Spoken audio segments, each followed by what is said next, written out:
Hello, it's Matthew here from the Nations of Sanity project, a project that's based on the assertion that crime and law can and should be defined by the concept of individual self-ownership and established as the terms of a peace agreement. And I'm sitting down to have a conversation today with Michael Haupt, who does work for the World Viewing Workshop. I'll put a link in the description for that, as that's very interesting. And he also wrote an article about the Nations of Sanity project, critiquing it, with which what I thought was some very interesting and fair criticism, as well as some compliments in there as well. So it wasn't as harsh as he has apologized for it being. But anyway, I want to pass it over to Michael now to say thank you for taking the time to have this conversation, and I'm very much looking forward to delving into this critique more. Well, it's good to meet in person, Matthew. Thank you. And thank you for being a gentleman when I sent the essay across. This stuff is incredibly important to me. And for a little bit of context, I've been involved in, let's loosely call it the activist space for almost 2 decades now. And I've seen many different approaches trying to accomplish the same thing. And I've also seen many of them fail. So it was from that spirit of, well, how do we actually do something that will make a difference? That I reached out and wrote the essay. So appreciate you holding space, and I'm looking forward to this conversation because I genuinely want to approach it from a space of, okay, well, what is it that we can do? And I think there is a fair bit that we can. So great to be here. Thank you. Yeah, no, and I appreciate you taking the time. As I say, the article you wrote was very interesting. I'll put a link in the description for people.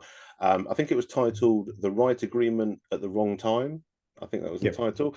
And I mean, there was lots to delve into with it that I want to go through with you. And that was, as I was reading, I was like, okay, I need to talk to this guy because this is really interesting. Because I like the fact that you obviously recognise the moral legitimacy of what was being put forward, but Yep. I do want to do more with this project than just moral grandstanding. I want to actually achieve something with it, and I like the fact that your article really kind of pinpointed on the distinction between kind of presenting this sound kind of moral foundation Mm. with actually the implementation side of it, which I will admit is not something I've got as nailed down as tightly as I'd like to. I feel like the agreement itself is nice and solid and firm, but when Yep. it comes to kind of getting from here to there and the best way of approaching it, that is something that I'm very much interested in kind of exploring with other people. I've scrutinized this as far as I can with my own brain,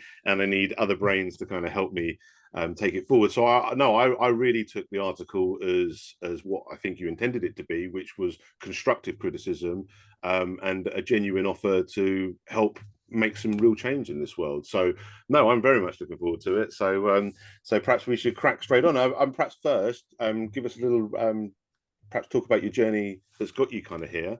And also about your world viewing workshop, because that's obviously related to what we'll be talking about as well. As I say, I will put a link in the description so people can check that out. But perhaps you want to kind of introduce your journey to where you are now and the workshop that you're currently working with.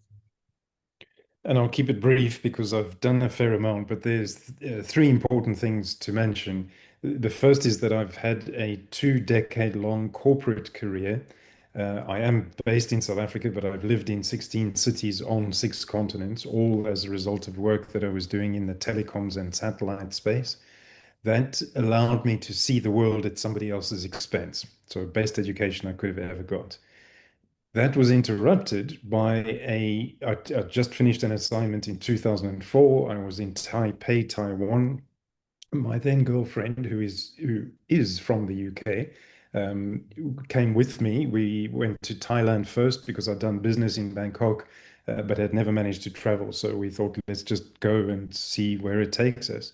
And it was in that process, in that journey, that I had an expanded awareness or an out-of-body experience which came completely out of the blue. I wasn't going on any kind of spiritual quest and I hadn't taken any substances. So it was just the universe whacking me on the side of the head saying, time for a change. Because I'm a left-brained, pragmatic realist, I needed to find answers for this thing that had happened. And so that ended up in a 2 year sabbatical during which I dived deep into the world of consciousness research. So I discovered a whole world of stuff I had no idea existed. And that completely blew my mind. I then tried to go back into the corporate world after this. Ended up I was a managing director of a software company in London for a while, but miserable. You know, after you have an experience like this, you can't go back and do the stuff that you were doing before. And so I ended up in the what they loosely call the systemic change space. And these are think tanks, academics, philosophers, activists, people like yourself, you know, looking at the system saying there's, rather than seeing the individual things that are wrong in society, what is the system that causes all those things to happen and what can be done about changing it? And so that was an incredible experience. I met very interesting people. I've seen just about every project under the sun from all over the world. And in that journey, learned many lessons as well, which allowed me to have the courage to come out and write an essay like that. So let me stop there. That's the brief bit so far. Perhaps one other thing to add. I titled the essay, and I can't remember exactly the words, but something about the right agreement at the wrong time. It's relevant to point out that it was dated 4 days before the US invasion of Iran.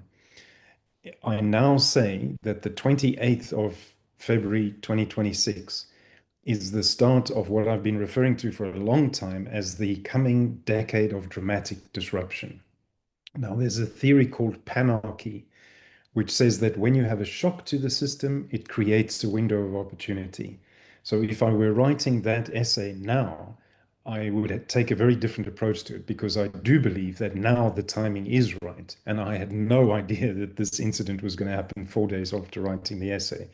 So I think let's shift the framing of what we might have covered in this conversation from a case of, well, we don't really have a shock to the system, which is when you introduce these kind of changes, to actually now we do have a shock to the system. And perhaps I can unpack why I think this is a pretty significant event, what some of the other conversations are that are going on around this.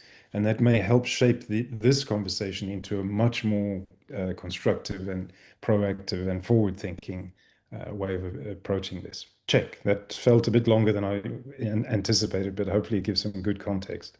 Yeah, no, that's great. Yeah, no, it's no, it's good to know where people are coming from. It helps kind of flesh out their perspective.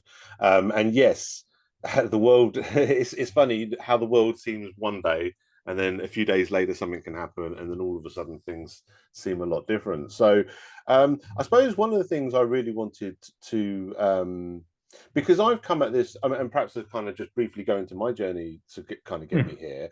I've come at this very much. I suppose the reason why this project is more complete with regards to the moral foundation of it than it is with regards to the implementation is because that was kind of like what you said about not just looking at these individual problems but seeing a kind of overarching problem. And I did kind of recognize this kind of overall injustice of our system, the kind of moral incoherence, the logical incoherence of it, Mhm. like even as a young child, I could always understand why, like theft is a crime. That made sense to me. But Mhm. drug taking, regardless of how harmful it might be, didn't make sense that it was a crime because it was like, okay, well, that's that person's, rightful decision. So I really kind of came at this project with regards to kind of perhaps like a journey of kind of moral realization of kind of seeing this kind of principle that kind of defines our rights and what should and shouldn't be a crime from an objective sense. Yeah. So I very much led with this is how it ought to be kind of approach first. Mhm. And I am really still kind of working out the details of the best way to make it so, which is, like I say, which is why your article interested me so much, because it was really kind of pointing out that that's the kind of thing that's missing from my message and missing from this project. And one thing I kind of wanted to really ask you, the first thing that kind of struck me is it, and I hope this isn't too much of a kind of low resolution summary of what you were saying in the article, but just to kind of sum it up kind of briefly, at least as I first read it, I mean, there is more to it, but as I first read it, I kind of took it as saying, particularly with the right agreement at wrong time kind of thing, but also with the kind of general consensus of saying that, this, because obviously I'm presenting it as like, let's transition from our current status system to this free system by essentially abolishing the coercive elements of it that make it one Yep. and not the other. And I always liken it to the whole abolition of slavery thing, which I understand is more complex than I kind of make out with the example, which you also mentioned in your article. But just to kind of use the kind of, again, low resolution example of saying, okay, well, when we introduced this one change, it then forced these other changes within, for example, the cotton industry that had to adjust accordingly. So that's kind of the way I've been leading with it. And your article very much seemed to be saying, and correct me if I'm wrong, but it very much seemed to be saying that, although that, legal foundation is kind of sound, the problem is there's a kind of naivety with expecting to transfer this system over to that, because there's so many kind of integrated parts of the system that rely on each other, and what this idea would actually be better suited as, rather than kind of trying to convert the current system before it collapses, is have this ready for when it collapses, to kind of as the foundation for building new. Would that be a kind of fair summary? Like, admittedly a low resolution one, but a fair summary of what you were saying? Yes, it is. Would you mind if perhaps if I shared a screen? I've got a very simple diagram that helps contextualize the statement that I'm going to make now. And the Yeah. statement is that it is impossible for us to change systems at the level at which we would like to change them.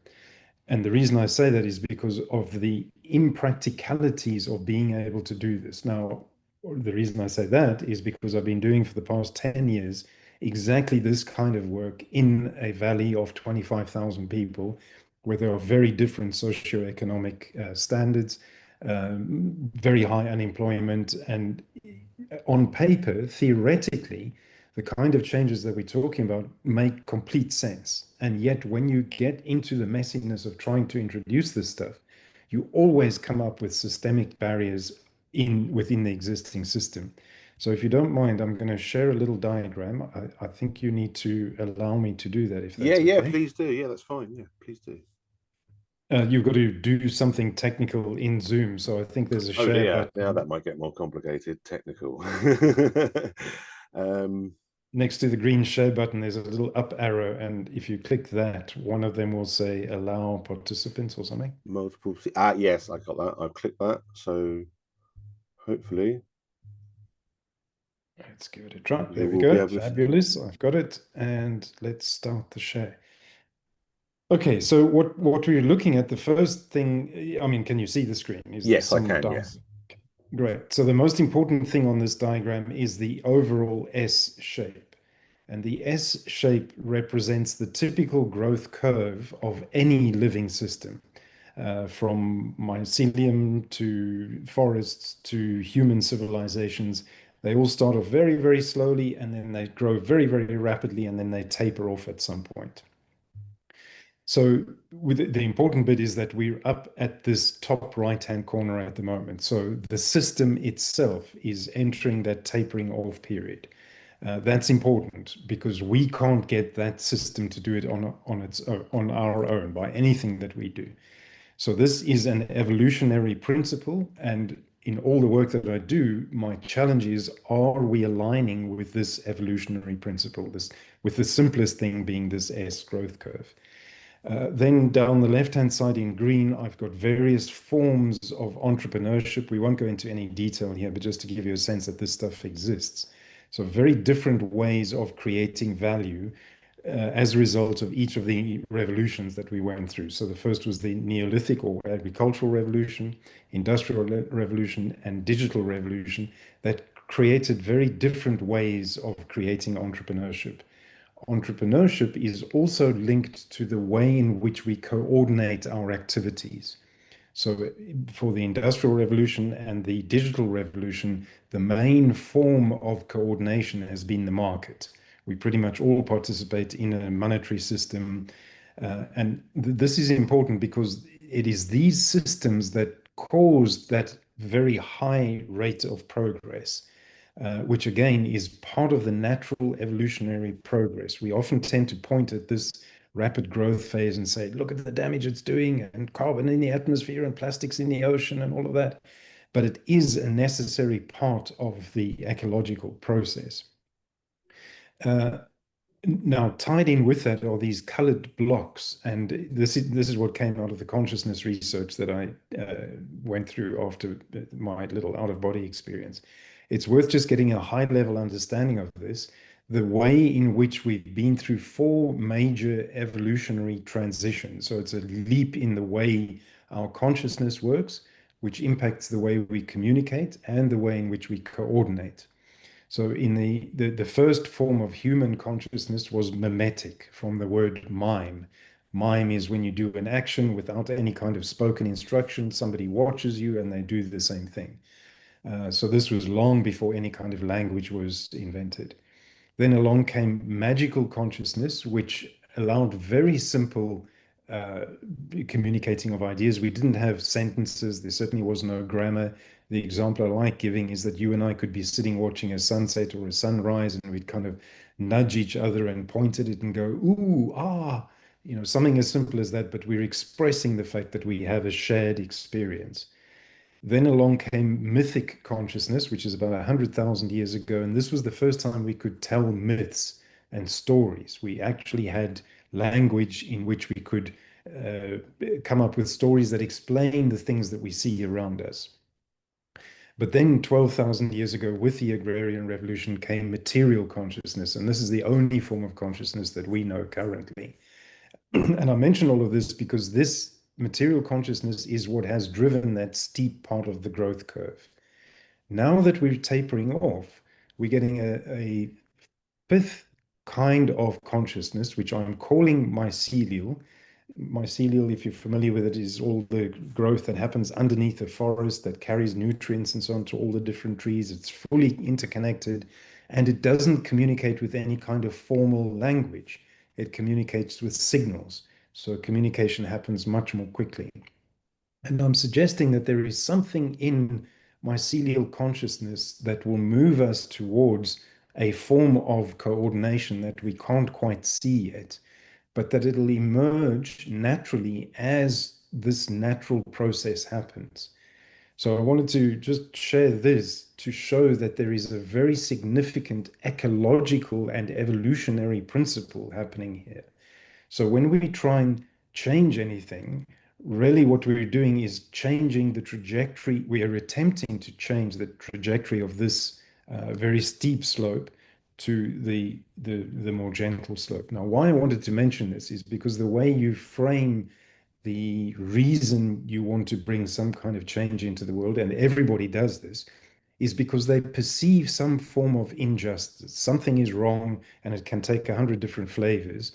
And because of that, we must step in and make some form of change. My challenge is that all of those systems, all of those injustices, including horrific injustices like colonialism and the taking over of many nations around the world, they were all a necessary part of this very steep growth curve. And that if we didn't have that growth curve, we wouldn't be in the position today where we have a global uh, communications infrastructure. We wouldn't be sitting on computers. We wouldn't be having a Zoom call. There'd be no internet. So this very steep part of the growth curve was a very necessary part of the living system spreading out its tentacles so that we now have a globalized or planetary consciousness. We could not have had the planetary consciousness without that rapid growth and the infrastructure that we've put in place. And then the next important point is to note that that curve is tapering off, and the perceived injustices are going to be addressed in the process of that curve tapering off anyway. So yes, there are absolutely certain things that we can do, but I think it's more important that we keep in mind that there is a much bigger process uh, underway, and our role is less trying to force some kind of change and more trying to align with what is happening anyway. So that was a bit longer than I thought.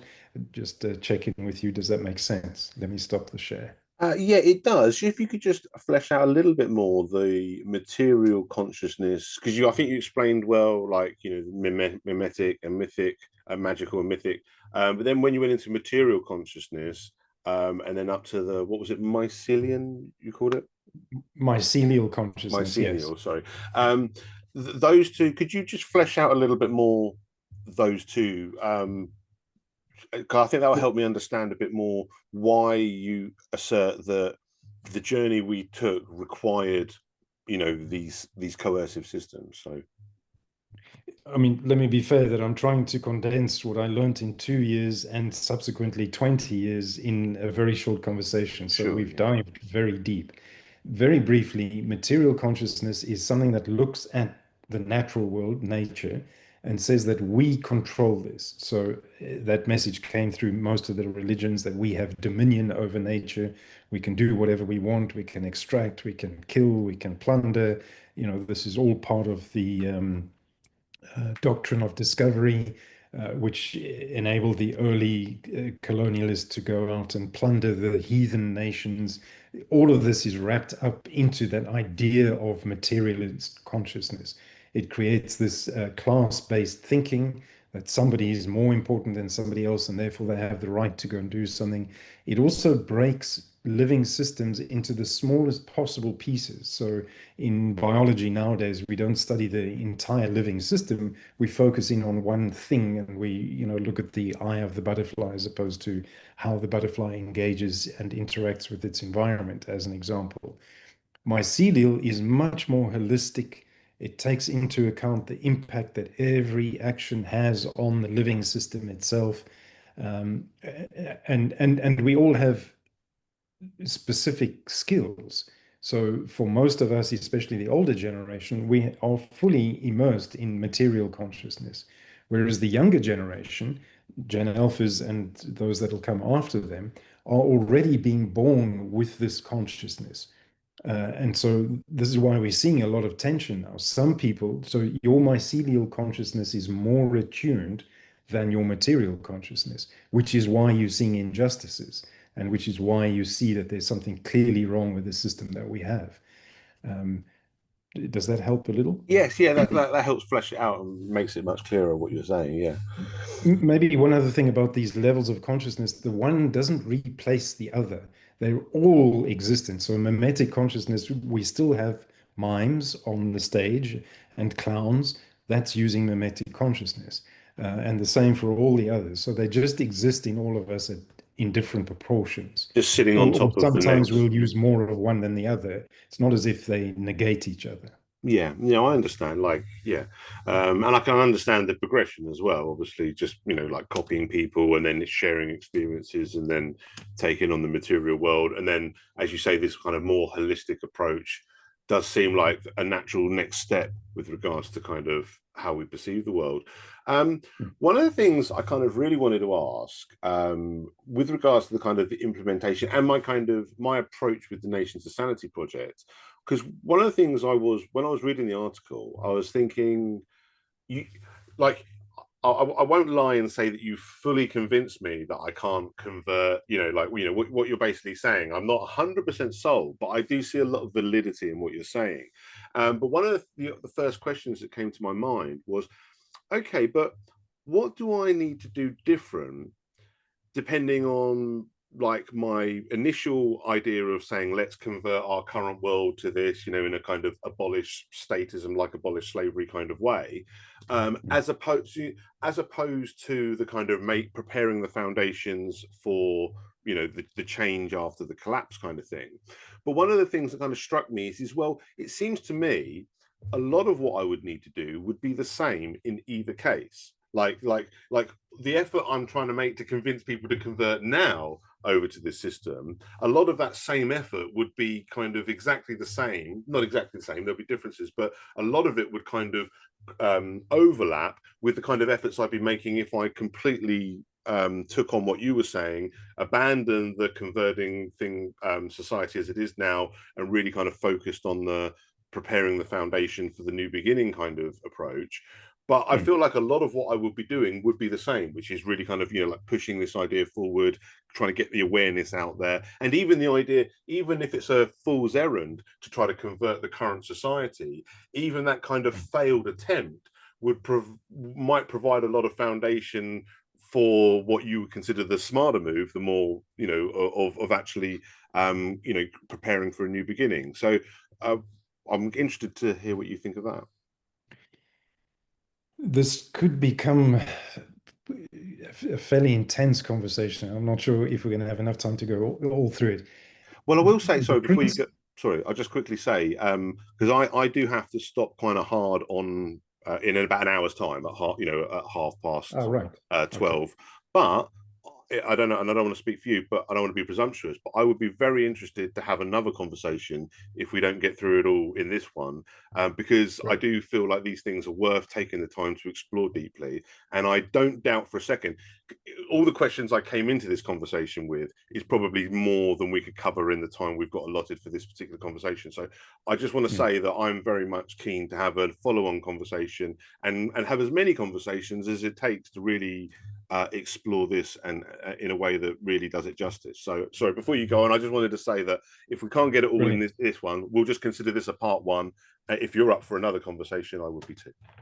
Yeah, yeah, that sounds good to me. So I think in this conversation, then we're going to set some very high level frameworks around what I believe is unfolding. And then in subsequent conversations, we can come back and go into more detail in different aspects of that framework.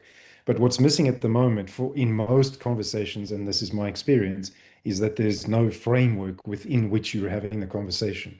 So you can dive into the detail of what's happening in the Middle East, which is, real low resolution, low granularity stuff, or you can jump right up to the top and say, look at what's happening at climate change, and then you never know where to position yourself in this framework. So a framework that has been useful to me is something called panarchy.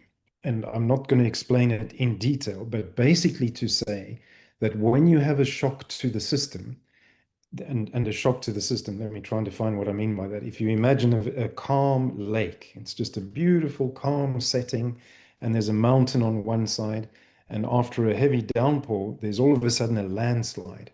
And the landslide comes in and completely disrupts that lake. And there's a huge wave, and there's mud everywhere, and fish has been thrown out, and they're flapping around in the dry land, and everything is thrown out of stability.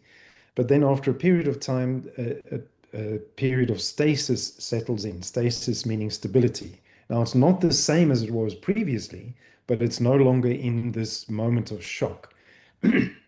So panarchy says in that moment, while the system is completely unstable, then what happens is the ideas that are lying around at the time form whatever it is that emerges next. Now, that's a paraphrase of a neoliberal quote. Milton Friedman used this during the 1970s when they were trying to introduce the neoliberal system.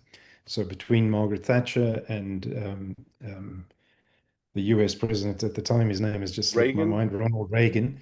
So the two of them, basically think tanks had been established all the way through the US and the UK that had been seeding these ideas of neoliberalism. And that all came out of Bretton Woods.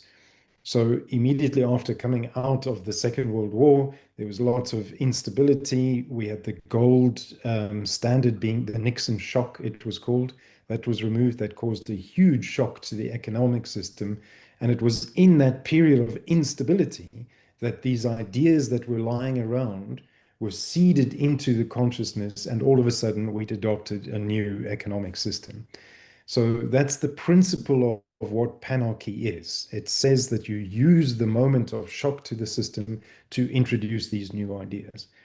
Um, and very simply, it's because people are more open to something that sounds coherent. But if it doesn't sound coherent, because they themselves are in a state of uncoherence, incoherence, whatever the correct word is, they'll just pick up on any idea. So what I'm suggesting now, and we can unpack what the Middle East might mean from my perspective, because I see this as an incredibly um, uh, consequential shock to the system. We haven't seen the impact of it yet, but we're going to start seeing it in the next few weeks and months. And I'd go as far as saying that it feels to me as if they are trying to do the introduction of another monetary system. We can go into the detail if that's necessary, but maybe in a subsequent call. And if that's true, if they are attempting to introduce another monetary system, that will cause a period of 10 years of extreme instability, and it creates the best conditions for you to introduce ideas like this. doing exactly the same thing as we started this part of the conversation with, as you were saying, but this time you've got a much more receptive audience because they can see, whoa, something is not working. We have to look at some kind of alternatives. Again, a bit long-winded, but hopefully that gives a sense of how, yes, the answer is that you will continue doing exactly what you wanted set out to do, but it's in a very, very different set of circumstances. Yeah, no, that makes sense, and I understand what you're saying. I mean, it's we've often heard the example used with regards to like the boiling frog, in the water Yeah. doesn't notice he's boiling to death because it's a gradual change. Whereas if you suddenly threw a load of boiling water on the frog, it would jump away and realize what's going on. And it's kind of the same ethos of people yeah, when they're slowly drowning or dying or getting poorer or whatever the kind of thing that's Mm. crumbling away is, but when you have this kind of bigger event that's, like you say, more of a shock to the system. But yeah, but that was one of the things I really wanted to run by you, because it did kind of strike me. It was like, well, saying, well, okay, well, even if he's right, it still feels like I should be doing a lot of the same of what I'm doing, Yeah. perhaps shift my focus in certain areas a little bit, because one of the other points you made in your article was that we need some real world examples to kind of Mm. proof of concept to kind of point to as well. I find that a Yeah. little bit more challenging, and one of the reasons why I kind of led. Just to give you an idea of my thinking, with this, was Mhm. one of the reasons why I kind of led with the kind of abolish thing is all of the kind of attempts I've looked at to kind of create communities already living like this way has Mm. the problem of this big criminal organization that kind of won't let you. You know what I mean? Like you said, that Yep. how they Yep. won't let you change their system, they also Yep. don't really let you create your own. You know what I mean? There's a lot of Mm. coercive barriers, which is one of the reasons why I kind of felt like, okay, well, we need to get rid of that coercive barrier. It's like all of the Mm. kind of, and that's one of the things that makes me a little bit hesitant to fully agree with the idea that we kind of needed this to get where we were. And I don't like to always use the slavery example because I feel like I beat it to death a bit, but it's a little bit like saying, well, we have the proof of concept that we can pick cotton without slavery, kind of thing, and Mm. probably more efficiently in the end, because as you pointed out, it wasn't just the moral arguments that made that change; it was Mm. the economic realities Yeah. that it was actually a better way to go. So sorry, a little bit all over my place there, but that's the kind of thinking that I really kind of wanted to bounce off you in this conversation, because yeah, I kind of looked at it that way and just suddenly thought, well, yeah, you may well be right that it did require that, but why? Like, is there not, like if there's somebody pointing a gun at us causing all these problems, do we need to not get rid of the guy with the gun, first? Mm. That's kind of why I kind of, and I understand the whole idea of having this in place ready for the collapse, and still doing the very same work I'm doing, trying to use this as a converting vehicle Mm. before the collapse, or to even avoid a collapse and have a smooth transition. I suppose is the kind of, I suppose that's the way I'm kind of selling it to people in a way. It's kind of saying, well, look, we don't have to have it. I said, I think you quoted this in the article. We don't have to burn down the buildings. We don't have to, destroy Mm. the roads and all the rest of it. We can kind of make this one fundamental change and smoothly transition. Now, I understand that comes across as a very naive view, and it doesn't take into account all of these systemic realities. But it does also strike me as the other issue we have with things like proof of concept. Prior to the collapse and prior to the creation of new systems, when we're trying to create new systems within this old system, we seem to have this same problem of this old system not letting us. Just like it won't let itself be changed, it also Mm. doesn't allow the alternatives to kind of prove their concepts, because I mean that is dangerous to the old system to have all these competing models prove that they can function. Mm.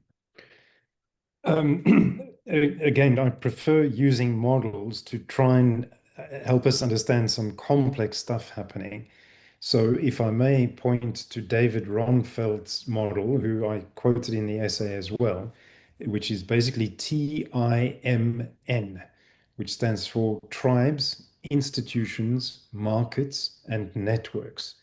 And basically, he was talking about the evolution of human coordination. So the first forms of coordination that ever arrived were tribes. This was after we'd been roaming the plains just as hunter-gatherers. So we came together as tribes. Then we invented the notion of institutions. So firstly it was churches, and then it became governments and various forms of bodies, ultimately global bodies like the United Nations, World Health Organizations, and so on. But that's institutions.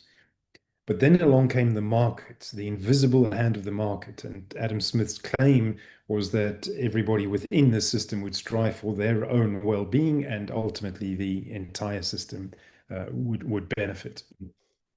And that market was really good at creating that steep part of the growth curve. A very important element of that market form of coordination was the form of monetary system that you used. And I used to call our monetary system a debt-based monetary system. I've recently started calling it a slavery-based monetary system, because the fact that you have to repay interest on the debt, which underpins the entire monetary system that we have, makes you a slave to that system.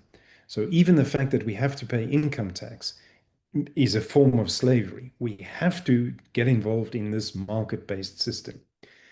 And that was a key penny dropping moment for me. So that what it means, and it's been proven to me in the work that we're doing in the Valley here, the minute you try and get somebody to step away from that monetary system, you get all kinds of pushback. One, because the system itself makes it very difficult to do that.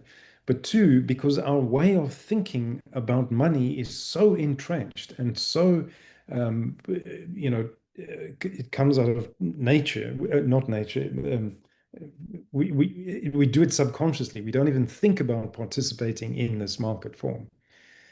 So that's the big issue in trying to make any form of change at the level of change that we think is necessary. We're not talking here just about doing a little soup kitchen or something. We're talking about an entire systemic change. And it's challenging, incredibly, incredibly challenging, which again comes back to the need for the shock to the system. Now, let me just finish the TIMN model that he produced. He used the word network, which I think is unfortunate, because the way we understand networks now is we, can say there's lots of networks around. We have business networks, we have the internet, we have phone networks, but he meant something more than that. And because this came from the 1970s, I think he was maybe struggling a little to explain where he thought this was going. To me, what he was trying to get to is what I'm now calling mycelial consciousness, which is this interconnected way of coordinating stuff where we don't have to send a fax like in the good old days to send an instruction, or even send an email, or even make a phone call, or even send a WhatsApp message. It's intuitive communication. That's what true networking is, the way ants communicate amongst each other, the way a mycelial network communicates amongst each other. So we're still getting there, but we're at the same time trapped within the market form of coordination. So I'm not quite sure why I felt that it was necessary to just bring up this model now. It'll come to me in a minute. Um, no, it's not coming to me. I've lost the train of thought. I think we were just underscoring the fact of how difficult it is to make these changes. This is where I was going. The shock to the system represented by the Middle East is not a military shock. It's not even an oil shock. It is a monetary system shock. But we won't know that yet until over the next few months, we're going to start seeing businesses fail. We're going to start seeing margin calls against extremely high levels of debt. And my prediction is that we are going to see a financial crisis that will make the 2008 financial crisis look like a Sunday school picnic. I hope I'm proven wrong, but all indicators point in that direction. My further claim is that this is intentional, and that the blockage of the Strait of Hormuz is intentional, because they know that no matter, even if they open up now, the damage has already been done. Supply chains globally have already been ruptured. Fertilizer that should have been planted in Northern Hemisphere soils by now has not happened. And so the growing season is going to be significantly disrupted. We're going to see food crises like you cannot believe. and my claim is that this is intentional because they are trying to introduce the next monetary system. And the next monetary system, and we can go into some detail on what I think this is going to be, but it may have to be in the second call. The engineered monetary system is an attempt to keep this steep growth curve going for much longer than what it is currently designed to do. And that to me is evolutionarily incoherent, and therefore it will fail. It may look as if there will be short-term successes, but it's not going to work because ecologically there are certain limits to growth. I'm sure you've heard that phrase. And so there's no way that we can continue infinite growth on a finite planet. So that's why I'm confident that it will fail, even though there may be early signs of success in its implementation. Now, there are other forms of monetary systems emerging that support more of the tapering off growth. And again, let's keep this for the second call. The challenge and the opportunity regarding change that we are trying to introduce is to the extent that you have trust built up among the people that you know, is to say to them, look, this is coming. At some point, your wealth is going to be written down to zero overnight. And you will be made an offer that says, okay, we'll restore the value of what you had. But this time you have to come and accept this new currency system. And it's linked to all kinds of surveillance and monitoring and stuff that is not going to be privacy inducing. Let's just put it that way. Uh, and and because you've now lost all of your wealth, or because you lost your ability to participate in the market, you're going to say, just let me do whatever it is I have to do. Where's the accept button? I'm not going to read the T's and C's. I'm just going to hit that big blue button because, of course, I want my wealth to be restored. And therefore, you end up in this default again, where they're going to attempt to keep that steep part of the growth curve going. So, all of that to say that I believe rather than trying to ask somebody to accept the new system that you've put together and put a huge amount of thought into, it's just get them to the point of not accepting what will be the default. The thing that is, and they've thought this thing out very clearly because it's been done many times before. Financial engineers know exactly how to get you to adopt something which you wouldn't otherwise do unless it were in a moment of shock and to the system.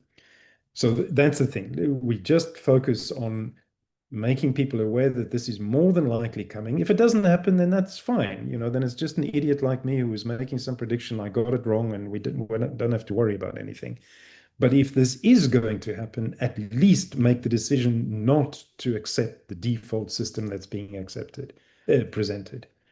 Does that make sense? Yeah, no, that makes sense. And it also kind of helps flesh out why you think that my project would be better served um, offering an alternative. Because obviously, if there's a shock coming, they've got their little, okay, well, this is how you get back to normal kind of thing ready and prepared.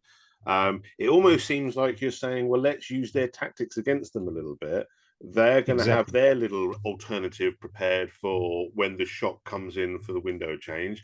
But if we have our own little one instead, then that would be a more kind of wiser approach. Is that a fair way of It- kind of? it- yes, exactly. The challenge that we're up against is that they've been preparing this a long time before. They don't just start planning their stuff as the shock to the system arrives. So they're much more prepared than we are. However, trust, as you know, in all institutions, in all leaders, political, even religious, any form of leadership is at an all-time low for very good reason. And so to the extent that we have strong bonds of trust in our local communities, now we have a chance of introducing this sort of stuff. So if you're not aware of the bioregionalism movement, have you heard that phrase before? No. Bioregionalism is a way of defining a very specific place that takes into account the mountains, the rivers, the natural jurisdiction of an area, plus it takes into account the culture of the people in that place. So there are a whole bunch of people all over the world forming bioregions that often span countries, most definitely span municipal borders, because it follows the lay of the land. And within that bioregion, they're organizing all kinds of bioregional regeneration activities. So they've taken it on their own accord, have said the rivers are dirty, the mountains are denuded, the whatever it is, they see that something needs to be done, and so they're working on this on their own. That is a form of emergent coordination. And there's high trust in those groups of people coming together already.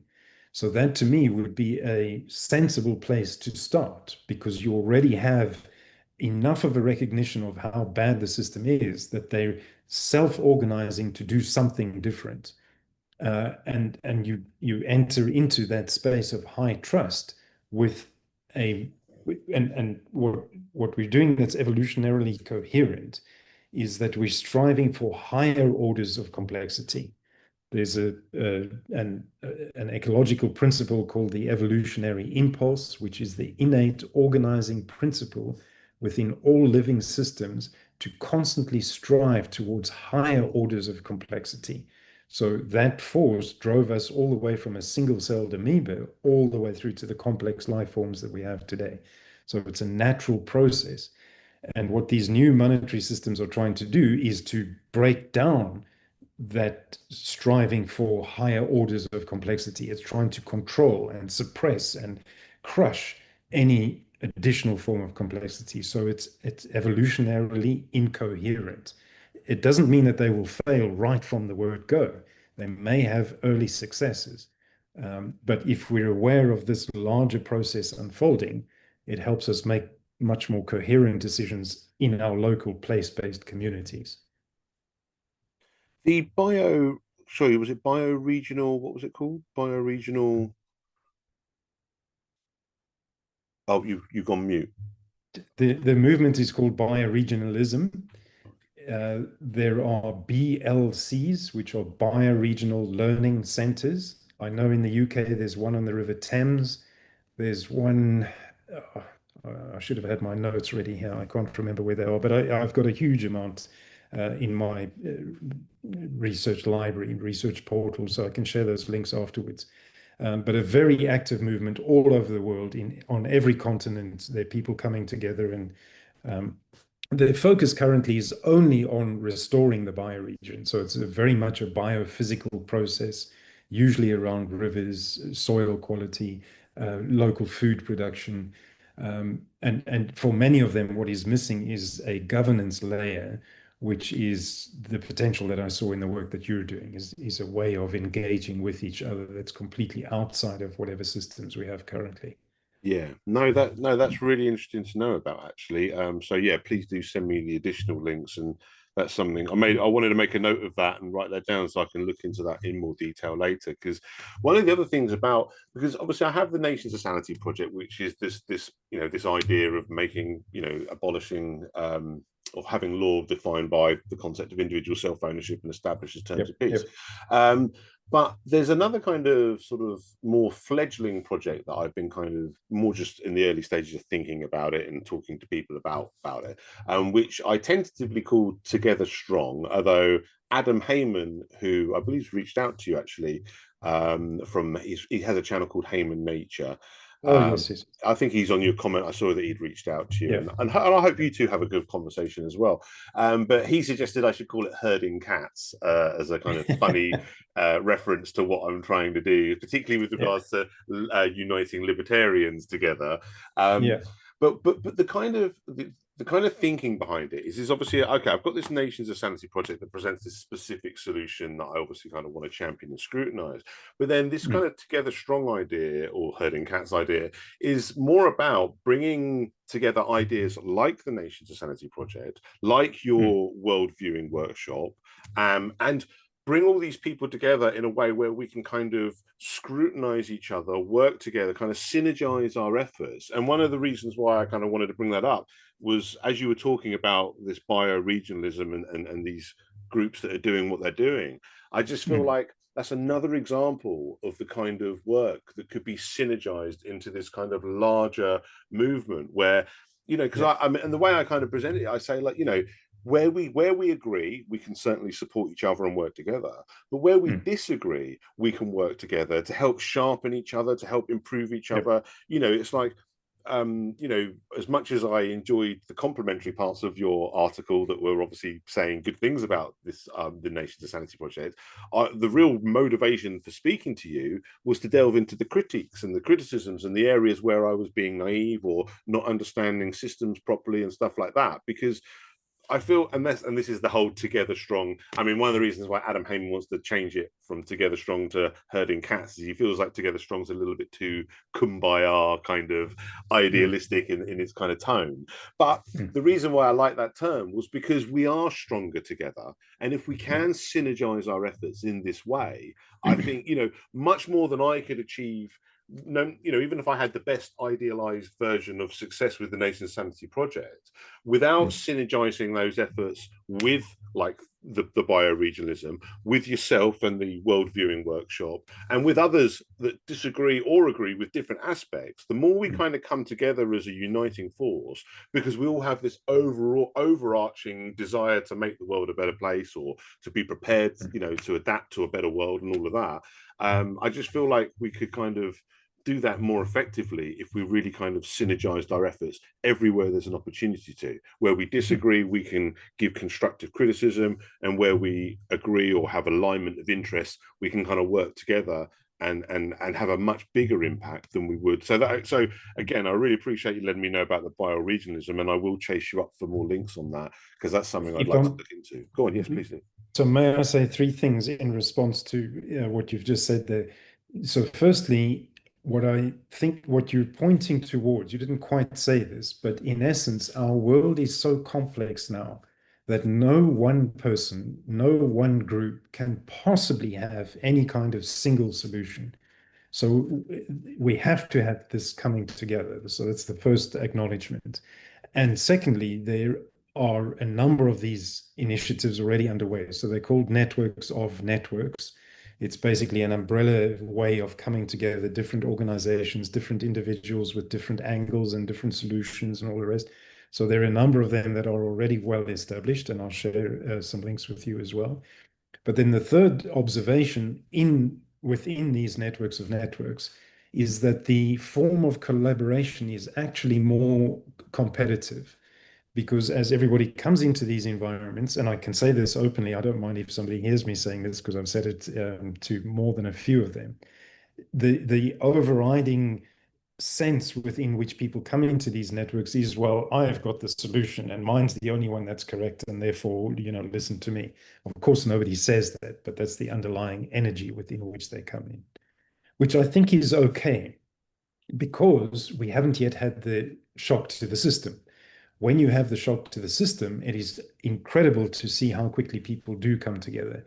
One of the best examples I've found so far are the people that coordinated around 9/11.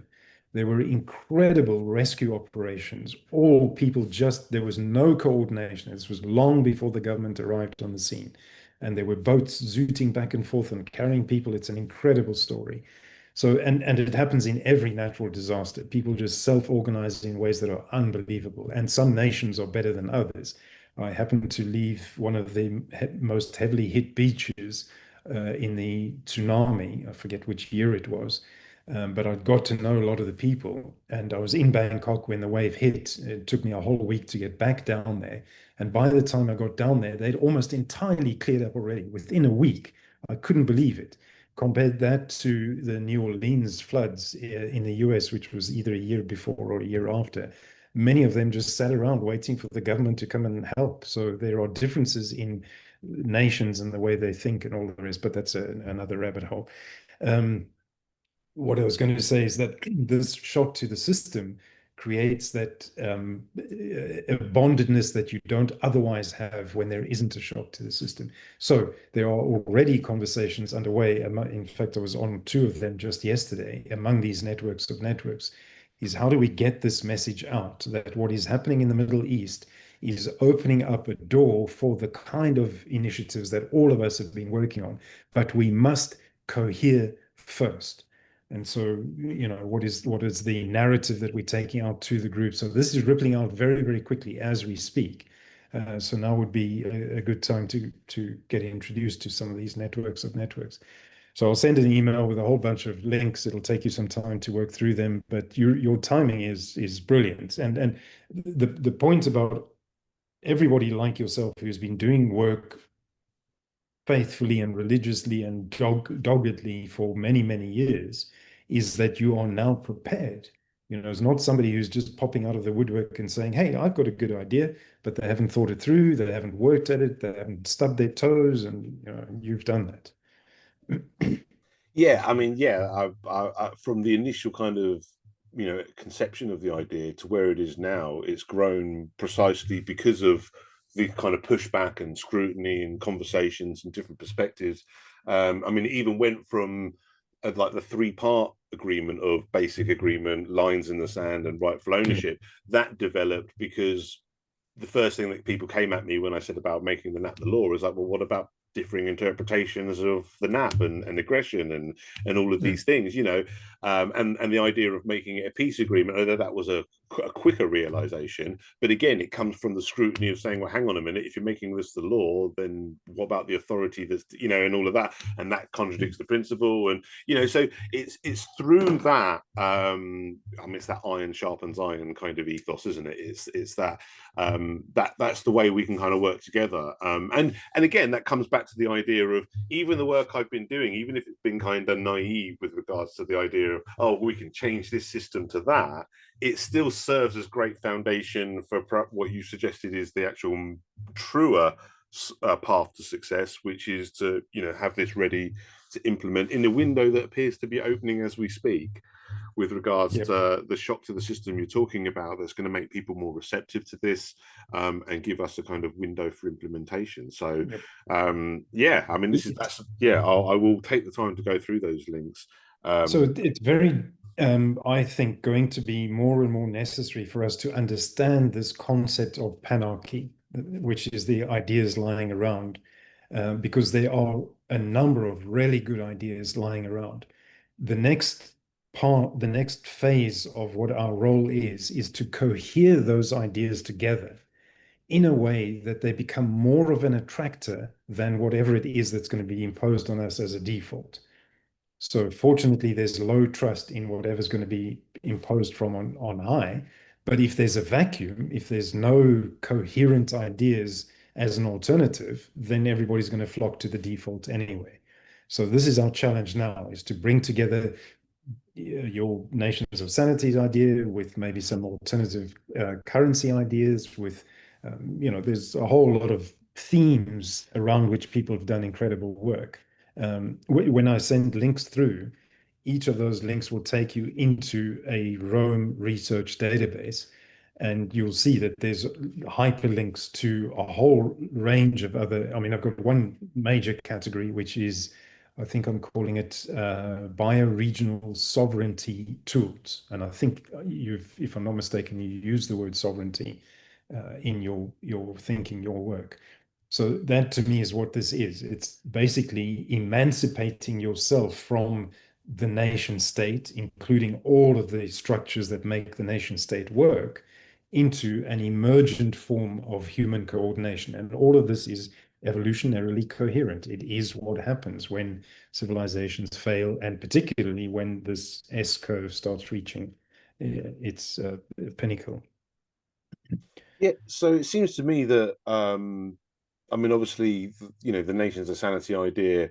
I kind of need to do what I can, like for example, reach out to these BLCs, which are doing all these other aspects, but perhaps lack the legal framework that I'm offering with the Nations of Sanity project. Um, yeah, so that's a great way that those things can be introduced. But then also this together strong idea seems to also kind of work quite nicely into that approach, because Yes. that's the more overarching idea of bringing all these different projects and groups together that are all Mhm. doing things and really kind of connecting that synergistic potential, so that we Mhm. can fill each other's holes, like you say, because there's no one solution, there's no one thing. I mean, it's even with, I mean, even and to a certain degree, I have understood this even before having this conversation with you, though it's becoming much kind of more brought to the surface in the kind of clarity of it, which I appreciate. But even before that, I always understood that like this solution that I'm offering, no matter how certain I was with it for what it still is only this one aspect. It is still only Right. this kind of legal foundation. It's not all Mm. these other things that you kind of need to kind of connect it to create this Mm. more holistic system that has the legal foundation, but Mm. also has the kind of a synergistic approach to the environment with regards to, Mm. optimizing systems for that rather than fighting against Yep. your environment. You're working with it Yeah. and maximizing it. Yeah. So, I mean, while I completely get your idea of stronger together, I view this in a much simpler manner, which is when this new monetary system is imposed on us, when we can no longer trade, when our Visa and MasterCard no longer works when you need to go and buy groceries, what coherent narrative do we have among people like yourself that have been doing this work for a long time to not accept whatever the default is? So let's use COVID as an example. How quickly did everybody wear a mask just because somebody said you have to wear a mask? How quickly did the majority accept vaccinations? I'm not debating whether it's right or wrong. I'm just saying that this was our innate drive, was just because authority said we must do something, I'm going to do it. Now, when an authority says that you must accept a monetary system, and the consequences of not accepting that monetary system means that you can't go and buy groceries or fill your vehicle with gasoline, that's a pretty tough decision to make. So the very first test is among those that are having these conversations is what happens when this monetary system arrives.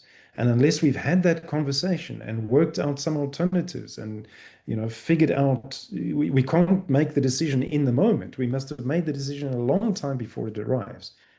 And only once we prove that we can make coherent decisions around that one simple thing, then can we get to stronger together. But I, at the moment, have some skepticism as to uh, who and how those decisions are going to be made.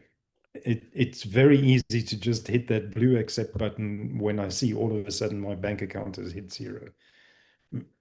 Yeah, I can understand that. I mean, I suppose one of the things, and again, I don't want to be too simplistic or naive in my kind of outlook on this, but one of the ways in which I've always kind of looked at it is similar to what you're saying is when it collapses and that your normal way of getting food and groceries and all of that is no longer working, all of a sudden, like you say, you're going to be more open to accept whatever system that the government is trying to manipulate you into, but your ability to resist that would very much depend on having alternatives, not just already conceived, but where possible already in place. Like if we've already got trading systems, if we've already got ways in which, so say for example, you have this collapse and all of a sudden your ATM card doesn't work, you already have a network like some kind of trading network where you can still get your groceries.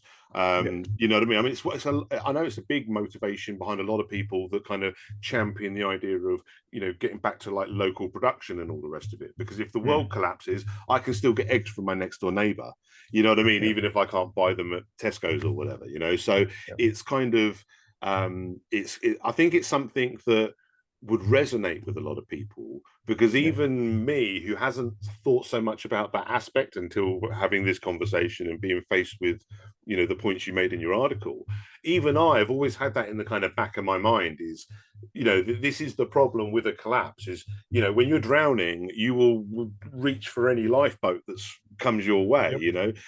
whereas if you've got a genuine choice of lifeboats and you can Mm. see that one is far more beneficial for you and doesn't involve all of these children selling elements to it and Mm. slavery implications and all the stuff that we know comes with everything the government provides, then yeah, I mean that has really brought to the surface something like I say, it's not something I ever denied, but it was something that wasn't kind of quite within my focus so much because I've obviously been concentrating on this Mm. specific element. And then again, like I say, and Yep. then the more kind of low resolution idea of bringing people together so we can synergize our efforts. But that is a Mm. very important point because yeah, we want people to take our alternative, but if it's not well thought out and even perhaps even established in certain Yeah, degrees, yeah. then we've got an uphill battle. So I think that's a very important point. This notion of being able to point to something that works already is incredibly important. And I'm feeling as if I've let down our valley. So I've all along been saying that the decade of dramatic disruption is going to be the 2030s. This moment has arrived earlier than I thought, and we're not ready. So, what we must do, I believe, is make more visible, certainly within the early conversations before the monetary reset arrives, is examples at least of earlier attempts to get these things going. And fortunately, there's a whole range of them. So again, I'll send some examples of that through so that even if we can't point to something that has been established locally, we can say, that we're not reinventing the wheel. This is how this has happened at similar moments in history before. And, if we can't find people among our local community to have these conversations, we can at least say, well, this is the thing that we're trying to point towards. And there's good books written on it and all that sort of stuff.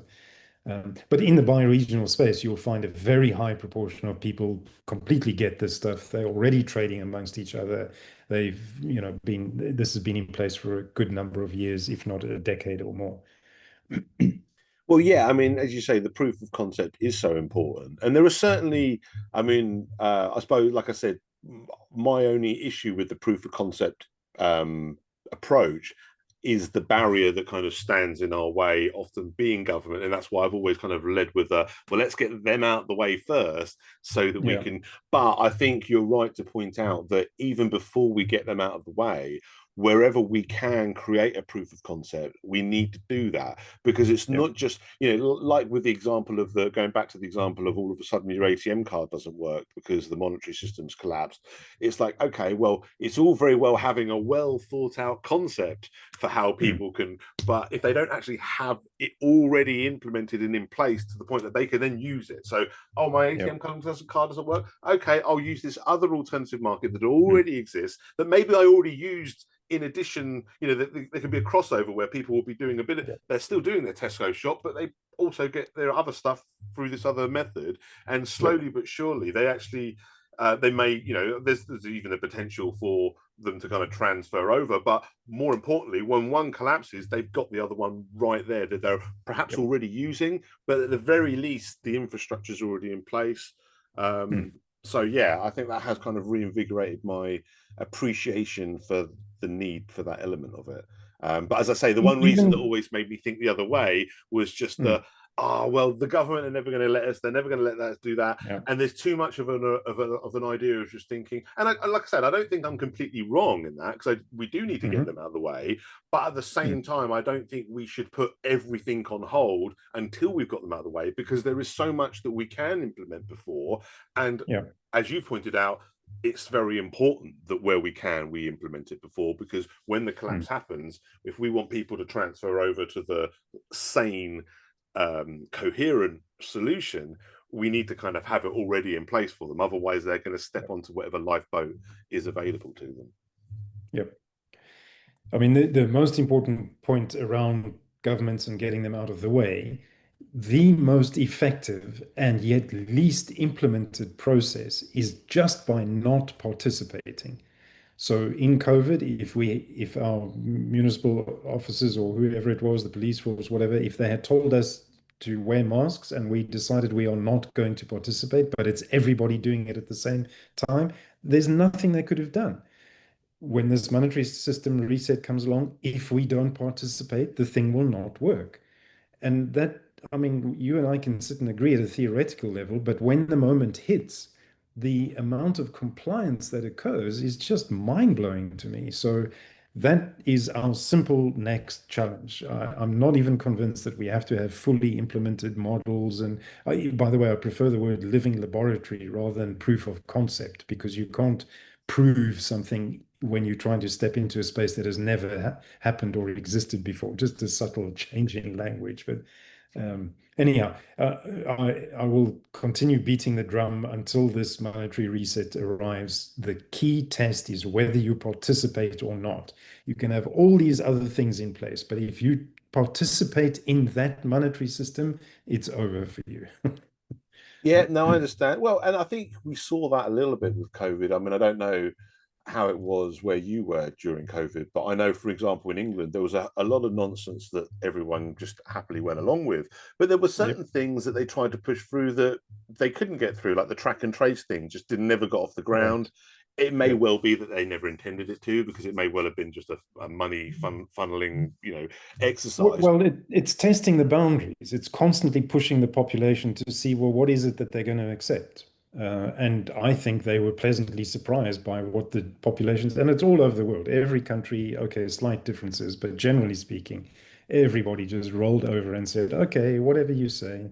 There was no questioning of it, which makes me somewhat skeptical that there will be any questioning of a monetary system, because when it hits you in the pocket, that's a much higher motivation for you to just go along with the default, um, which is why I'm doing what I can to at least ask people, consider what your personal decision will be when all of a sudden your ATM card does not work. Yeah, no, I think that's an important. Sorry, go on. There's going to be difficulty before we get to that point. So, number one, uh, oil and petrol and gas and all the rest is going to become immensely scarce. So we're in for 10 years of a rough patch.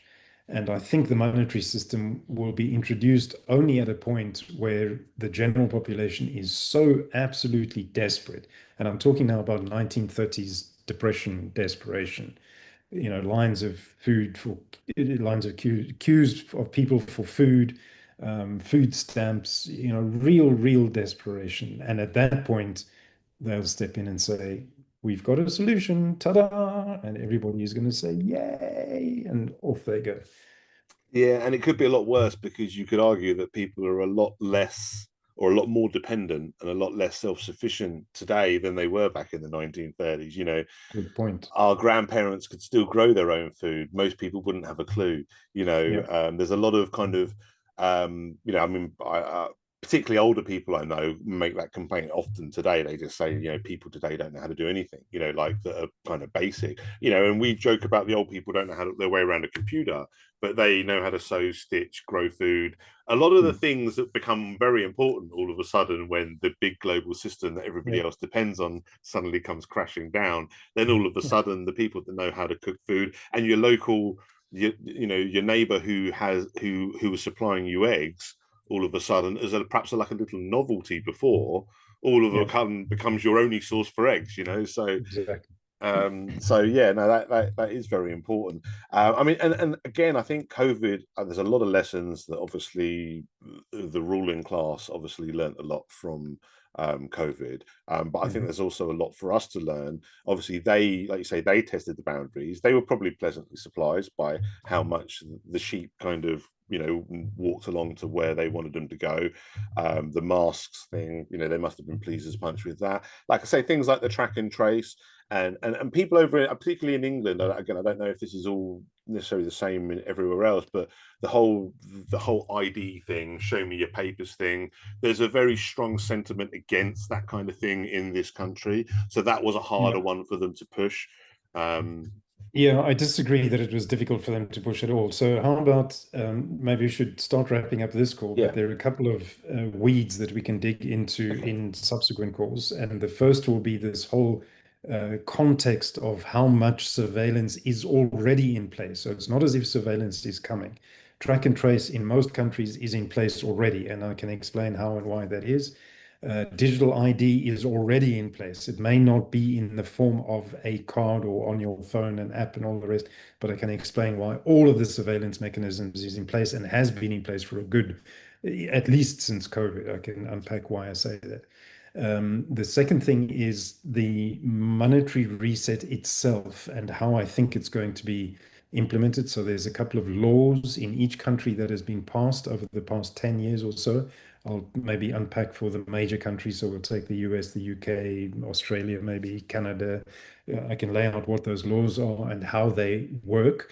And they're already in place, and all it's waiting for is a triggering moment. And those triggering moments have already been set in place because of what's happening in the Middle East. So perhaps I can unpack how and why that's going to work. And then the third thing is to unpack some of the good stuff going. We can talk more about specific bioregions, and why they're offering a good alternative. I prefer using the word coherence. So what is emerging from these bioregions is a form of coherence that will be a stronger attractor than the default that will be attempted to be imposed on that. So how about those three things we cover in follow-up calls? Would that be useful? Yeah, no, that sounds great. To be honest, I think if we were going to leave on a kind of theme, I would kind of say coherence is the word that sums it up. I mean, that's certainly one of the. It's a prominent word when I'm even promoting the Nations of Sanity project. I say, look, this is coherence. This is coherent system of rights, law, crime, and freedom, Mm. and like what you're talking about as well. And just to circle back quickly on the surveillance point, I agree with what you said. I mean, I was more making the point with regards to public sentiment. The public sentiment Right. was to clap along very enthusiastically to, the NHS videos or even wearing masks and vaccine programs. But then there Mm. was a resistance, sentimental wise, from the public with regards to things like IDs and stuff. But you make the point, Right. and I don't disagree with that. They still implemented it anyway. But I'm just Mm. saying they had to do it in a more covert way where they just kind of just Yep. sneakily done it rather than us embracing it overtly like we did with so many of the other things that they put on us. So I think that's more the point I was making with regards to the kind of Right. like the public sentiment. You'll get, I think they probably learned that that the public will openly embrace this, but this other Mm. stuff we have to kind of slip it under the carpet a little bit more Mm. because they do have more revulsion to some of the kind of Mm. ideas that the implications that are connected to these. But no, I fully take your point that regardless of that sentiment, they still put it through, and most of it's already in place Yep. in ways that most people don't even know. So yeah, Yep. no, but that sounds. I'm as excited for our second conversation as I was for the first. I knew this conversation wouldn't be sufficient. I knew I'd want to dive deeper into you because even the questions I had just from reading your article was more than an hour and a half conversations worth of stuff to Mm. go through. So I really appreciate you taking the time. I really look Well, forward to. again, kudos to Yeah. you for the work that you've done with Nations of Sanity. I mean, I can see exactly, why you've got involved in it and how much effort you've put into it. And my only major gripe was your theory of change, the way you were going to implement this. Now we've been given a really good reason to implement it, but we're still not completely ready for it. So let's just build on those conversations, and I'm happy to do that in subsequent ones. Yeah, well, Great stuff, Matthew.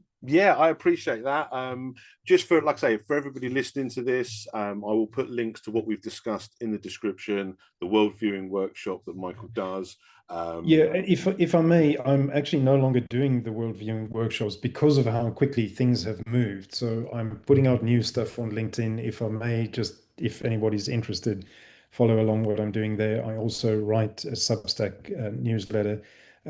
So those would be the two. I don't actually have a program at the moment. I'm much more going into corporate leaders and wealth holders and showing them how their wealth and their shareholding and their obligation to shareholders are at significant risk. And therefore, what they need to do is unlock stuff into these bioregional monetary systems. So I'm kind of operating at that level. If anybody's listening to this and is curious about how we're doing that, I'd be delighted to, reach out via LinkedIn maybe. But otherwise, I don't have any kind of program at the moment. People are enjoying the writing that I'm putting out because it is along the levels of what we've discussed here. I'm generally a very optimistic person, so I have huge faith in humanity, even though, as friends keep telling me, there's plenty of evidence not to be optimistic. But I believe in the evolutionary impulse. It has got us all the way from a single-celled amoeba all the way to where we are today. And I don't see any reason for that impulse to stop working all of a sudden. So things may look bad, but I'm immensely optimistic, provided we hold coherence. Let's finish on that word again. I agree. I agree. And I think that we've got our best chance by doing things like this, where we come together in good faith to scrutinize each other's work, and like I say, and synergize our efforts.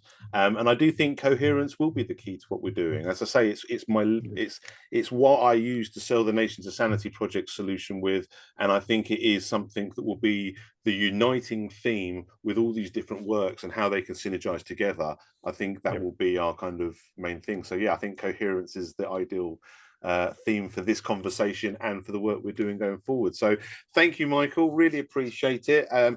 Links that you want me to include, I'll put in the description. I was already going to put your Substack in there because obviously that's got the article that we referenced in there anyway. But if there's any other links that you want included, then just send them to me and I'll make sure they're in the description so people can check them out. And thank you again for taking the time. I look forward to speaking with you again. Great stuff. Go well, Matthew. Ciao, ciao.